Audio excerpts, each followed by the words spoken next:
gusto por parte de Morán y Asociados estar nuevamente acá hablando sobre un tema de índole legal y que también tiene relevancia en materia laboral. Es así que vamos a ver el tema del sabotaje. ¿Y qué es esto? Es aquella conducta que está dirigida a atentar, destruir o inutilizar la propiedad o el bien de una persona, pero también cae en otras esferas. El sabotaje principalmente se adecua en la esfera penal. Es así que en nuestra legislación lo encontramos regulado en el Código Penal en el artículo 357. Pero esta figura está dirigida justamente a aquellas conductas que van a dañar exclusivamente al Estado o algo que tiene relación con la actividad del mismo. Por ejemplo, aquellas conductas que son realizadas en tiempos de guerra o aquellas que están dirigidas a atentar contra el orden público o de calamidad nacional, aunque este fuera solo temporalmente, por lo cual la figura del sabotaje puede verse acá meramente en cuanto a los daños que se le pueden generar al Estado o militarmente hablando. Sin embargo, el sabotaje también puede ser visto desde otras esferas, como lo es el ámbito laboral. Antiguamente, se dice que este era un mecanismo utilizado por algunos trabajadores con la finalidad de obtener algún derecho en beneficio pro trabajadores. Sin embargo, los métodos implementados siempre eran considerados dentro del ámbito ilícito, pues se sabe que el hecho de generar un daño a una propiedad o un bien ajeno consecuentemente también generaba la responsabilidad de reparar ese daño, por lo cual el fin, que era el obtener un beneficio social, quedaba fuera o en segundo plano de acuerdo a la acción realizada, por lo cual el sabotaje nunca fue considerado como un mecanismo propiamente como tal para poder obtener un beneficio para los trabajadores. Algunos ejemplos de sabotaje laboral pueden ser la destrucción de maquinaria, utilería, materia prima u herramientas pertenecientes al empleador y a la empresa donde labora el trabajador. El sabotaje también puede operar de diferentes maneras, como por ejemplo en el caso que se busque desacreditar la imagen o el prestigio de una empresa, ante lo cual las acciones a realizar no son exclusivamente a realizar un daño físico sobre un bien exclusivo del empleador, sino que también la imagen de este. Como por ejemplo desacreditar mercaderías o productos, alterar su estado físico o su calidad con la finalidad de que éste pierda una buena imagen ante el público consumidor, por lo cual se estaría entendiendo que afecta directamente a la empresa y al empleador que produce dicho bien o servicio. Ahora bien, la responsabilidad de estos actos, ¿sobre quién deberá recaer?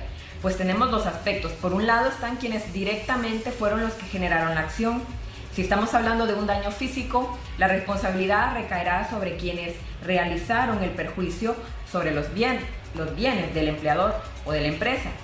Pero también hay que tener en cuenta la persona que propició o tuvo la idea de generar el perjuicio, no solamente quien inició el daño, pues también se sabe que una manera de generar sabotaje puede ser a través de un tercero, es decir, una persona que, encomendada por otra, directamente realiza el daño como tal en la empresa y que no tiene ningún tipo de relación con el empleador, es decir, no estamos hablando de un trabajador como tal, sino de una persona externa, una persona que es contratada o encomendada por otra persona que sí tiene una relación con el empleador para poder generar el daño, ya sea físico, como dijimos, ya sea en la imagen o en la calidad de los productos o servicios que éste distribuye.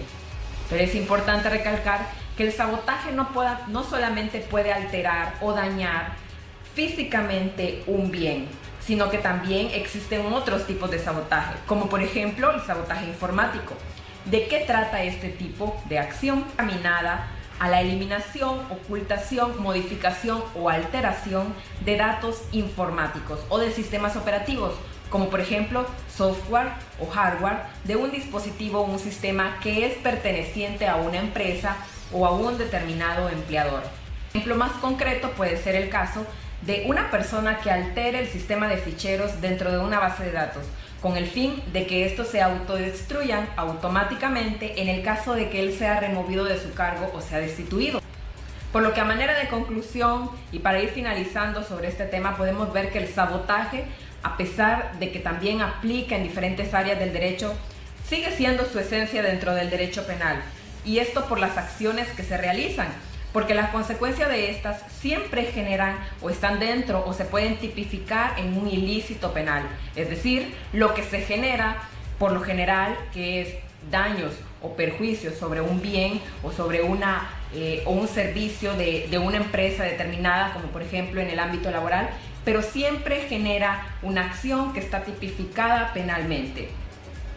Sin embargo, vamos a decir que el sabotaje abarca la esfera laboral cuando la finalidad de este sea afectar directamente a un empleador, es decir, a una empresa determinada, cuando la acción que se realiza sea el hecho de dañar físicamente o materialmente un bien, o sea, adentrarse informáticamente dentro de algún instrumento o de algún sistema de la empresa, pero que atañe exclusivamente a un empleador. Entonces aquí estamos hablando que el sabotaje recae sobre el área laboral o tiene algún tipo de incidencia sobre esta área.